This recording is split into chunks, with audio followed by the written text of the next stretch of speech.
Hello, parents and students. My name is Coach Viaz, and I am the health and PE lead at Hampton High School. I'm also one of the ninth grade PE teachers, and we're going to go through this interactive syllabus so I can give you information firsthand from me instead of you just reading it off a paper, and break down a couple things that are important to PE.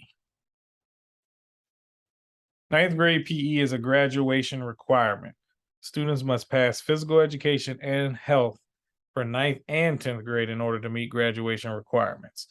Without health and PE for ninth and 10th grade, your student will not be able to graduate. So I want to really encourage them to take it seriously. I know in middle school that, they felt like the grade didn't really matter. Well, now in ninth grade and 10th grade also, that grades do matter, not only with just GPA, but it also really matters with graduation.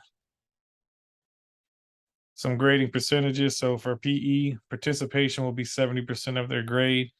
Big chunk of it is just them getting out there and participating. We are not required to dress out anymore, with the exception of appropriate shoes.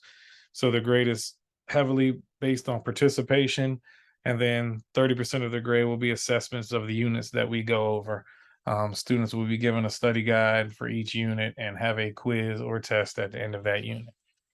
Not participating in class activities will cause your starting grade to go down. So everybody starts with 100 as they come into the PE class, and their participation will dictate what their grade is at the end. Some grading guidelines. Students will be required to wear sneakers at all times. Boots, sandals, flip-flops, boat shoes, heels, dress shoes, or any non-athletic shoe are not considered safe and appropriate for PE. This includes Crocs. Crocs are not permitted to be worn in PE, not even in the wonderful sport mode that we speak of. They are not safe. Over the last 2 years, we have had a very high uptick in Hampton City schools with ankle and leg injuries from students trying to participate full-fledged in Crocs and flip-flops as such in PE class. So that is one big thing that we are non-negotiable on. If your student shows up in any inappropriate shoes, shoes will be considered unsafe participation. The student will not be allowed to participate. Thus, he or she will receive a score of 50 for that day. Now, that 50 is not stuck for the whole day.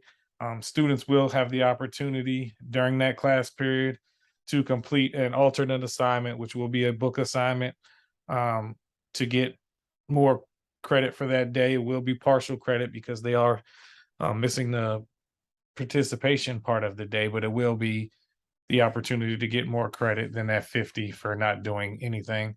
After the third time a student shows up with inappropriate shoes, a guardian will be contacted and a plan to address the situation will be devised. So one of our PE teachers will give you a call or an email, whichever one is easier, and we'll talk about, how we can help, making sure the student remembers shoes and, to make sure our grade is on top of things.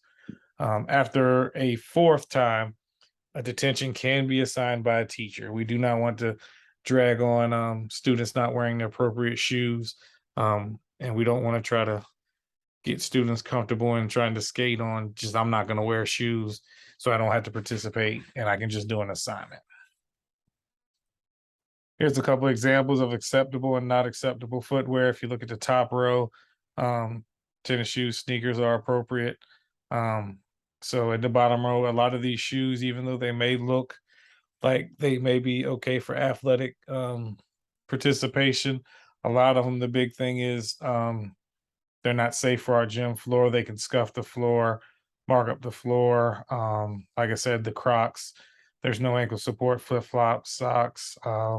The bobs at the bottom don't really give ankle support. Our main thing is safety, and we do not want to put your children in any position to hurt themselves. Now, a lot of these kids think, oh, I'll be okay. I'm not going to go hard. I'm just going to move around gently in these shoes. But as we all know, once we get into physical activity and want to participate in some of our competitive juices start going, we forget all about what we have on our feet, and we don't want any injuries, especially in PE. Students with injuries, allergies, medical conditions, IEPs, and 504s. Please make sure that all injuries, medical conditions, and allergies that you may have are expressed in the form of a doctor's note to the clinic. All medicines, such as asthma pumps, allergen pens, Tylenol, Advil, should be given to the nurse and made aware to the teacher through the form of a doctor's note. We will be outside whenever the weather permits. So anyone with allergies and stuff of that sort, please get with our nurse and let her know about that. And we can, if they have Benadryl or whatever, they can take that before we go outside. But space is a big thing we got going on with Hampton High. So we utilize outdoors whenever we can when the weather permits.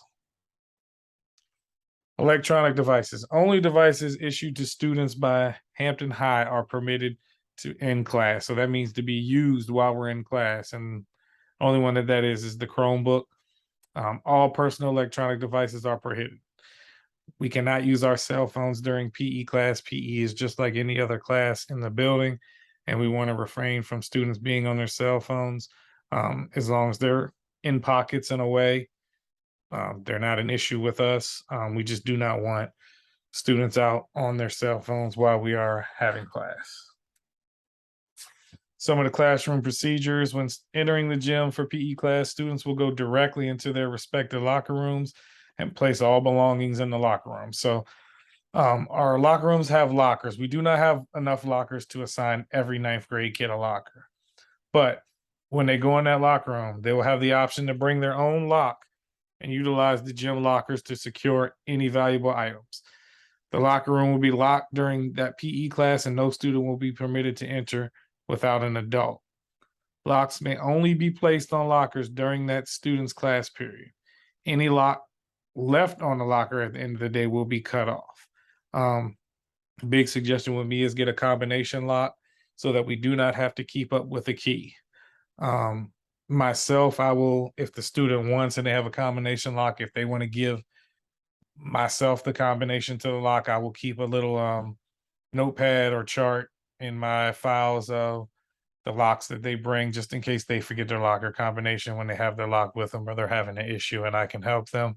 But the locks cannot stay on the lockers overnight, and belongings can't be left because they have gym every other day and we have a whole new set of students on the next day. Some tips to be successful in PE: pack a drawstring bag with old tennis shoes to bring to school every other day. A change of shirt is recommended. Now I know it's back to school and I like my nice shoes like everybody else does, but please bring an old pair of shoes on the days you have PE. We cannot use shoes as an excuse of why we aren't participating. So, like I said, I understand that we like our new shoes. We want to keep them nice the best we can, and the best way to do that is to change into an older pair while we're in PE. You can lock your new pair up in the locker with your lock, and they will be safe. Second part: participate. The best way and the easiest way to be successful in PE is participate in the activities that we do. We are not asking you to do 110% all the time to the point where you're too tired to do anything else, but we are asking you to give us some effort.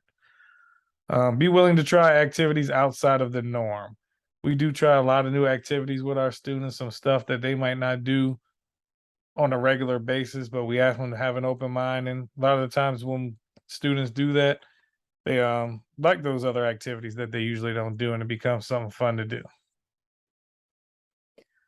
A version of this syllabus will be sent home the first week of school to be signed and returned for acknowledgement of expectations.